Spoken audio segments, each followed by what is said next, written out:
Hello everybody, Chris Profi, Musically Obsessed. I have a question for you. Is Saxon's new album, Carpe Diem, better than Iron Maiden's latest record, Senjutsu? That's what I'm going to be discussing. But before I get into that, if you are new to my channel, make sure you hit the like and subscribe button so you can continue to follow my musical obsession. Well, I won a contest for Vinyl Talk with Tavis, and one of the CDs that I purchased through those winnings was Saxon's new record that just came out last week, Carpe Diem, okay? Saxon has been going strong since the late 70s, founding fathers of the new wave of British heavy metal, Biff Byford on vocals, and I was not expecting a lot from this record. I knew it was going to be good. I just, Saxon's been doing it so long, it's sort of like, what else does Saxon have to say? I knew it was produced by Andy Sneap, so I knew it was going to sound good. I just wasn't sure about the songs, okay? I already knew this record. I've been listening to this quite a bit, as we all have if you're an Iron Maiden fan. And I started to think about these two bands. Came up in the same time, both founding fathers of the new wave of British heavy metal. Still going strong. I wanted to compare these two albums and tell you guys which one I think is better. And I'm going to tell you right now, the better album is Saxon Carpe Diem. I know, crazy, right? But let me tell you why. First of all, let's talk about production. Now, I am not a production expert. I just know what sounds good to my ear. And as I told you, Andy Sneap produced this record. It sounds crystal metal clear. It is an amazing production.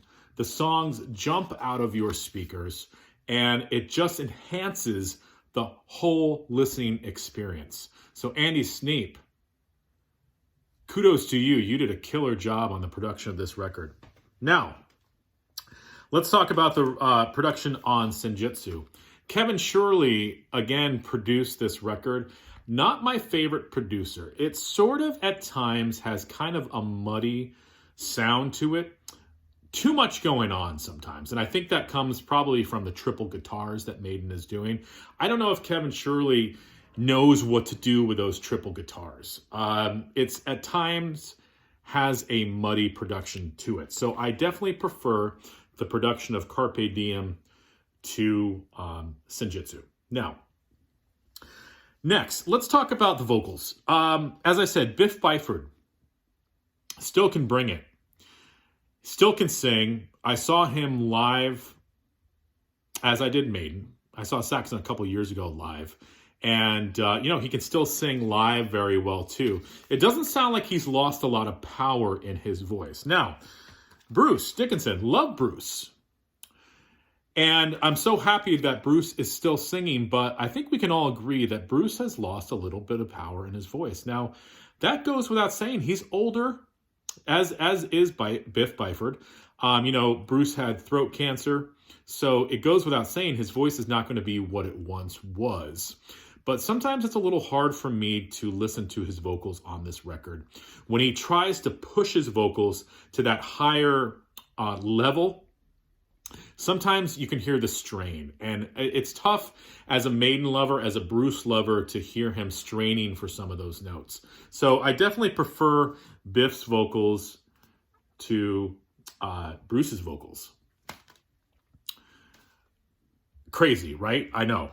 Now, let's talk about the songs. And I've done a review of this record, and I do like this record. I mean, for Maiden to be producing an album this strong so late in their career is amazing. And this album sold really well.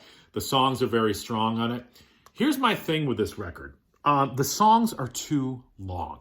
Okay, somebody needs to go and edit Steve Harris and because I think it's Steve Harris's fault. Somebody needs to edit and cut down his songs. He's got great song ideas. They're just too long, okay? And I like longer Maiden songs. I love Rime of the Ancient Mariner. I love, Seventh Son of a Seventh Son. But these songs, a lot of them just don't go anywhere. And I keep giving it more and more listens.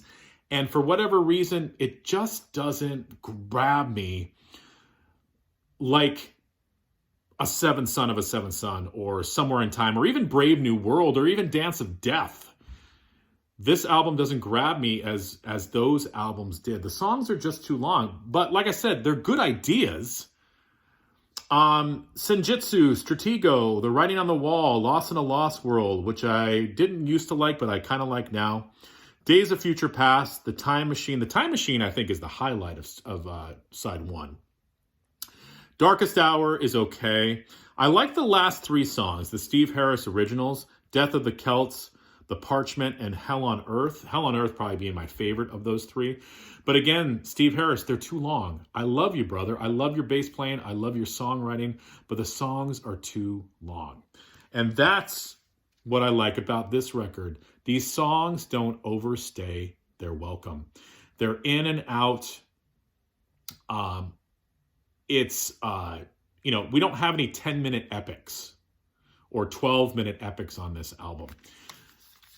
There's 10 songs on here, and it doesn't demand your attention like the New Maiden album. And again, I wouldn't mind the New Maiden album if the songs went somewhere. I feel like a lot of times it's just the same thing over and over and over again.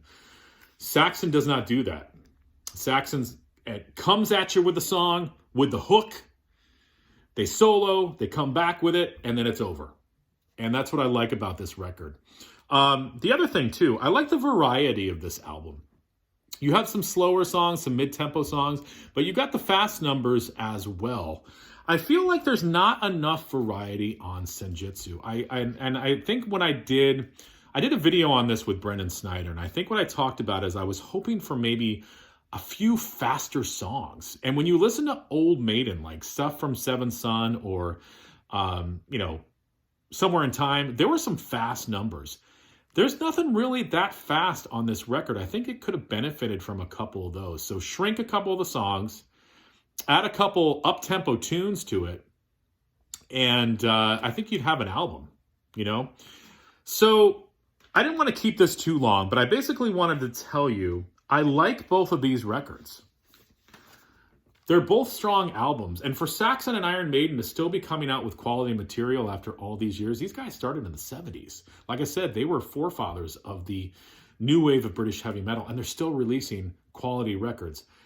I'm going to have to give the nod to Saxon. So if you like early new wave of British heavy metal and you don't know anything about Saxon, or maybe you haven't listened to a Saxon album in a long time, check out Carpe Diem.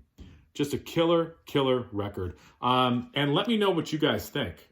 All right? So enjoy the rest of your night and listen to Saxon. All right. Bye.